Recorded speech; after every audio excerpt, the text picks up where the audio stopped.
राष्ट्रवादी काँग्रेस अजित पवार गटाची विधानसभा अध्यक्षांचा निकाल, दोन्ही गटाचे सर्व आमदार पात्र, निकालाच्या विरोधात शरद पवार गट सुप्रीम कोर्टात दाद मागणार। वैभव नाईक आणि रवींद्र चव्हाण यांची गुप्त भेट, चव्हाण नाईकांच्या भेटीनं सिंधुदुर्गात खळबळ।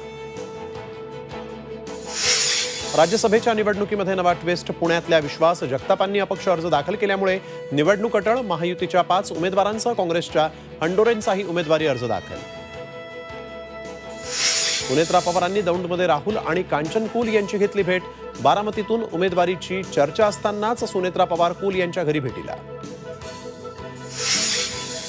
जरांगेंची तपासणी करून त्यांच्यावर उपचार करा, जालना जिल्ह्याच्या शल्यचिकित्सकांना मुंबई हायकोर्टाचे आदेश, तर उपोषणाच्या 6व्या दिवशी जरांगेंनी थोडं पाणी घेतलं। इलेक्टोरल बॉन्ड ही योजना सुप्रीम कोर्टाकडून रद्द, योजना घटनाबाह्य असल्याचा महत्त्वपूर्ण निकाल, केंद्र सरकारला मात्र मोठा धक्का।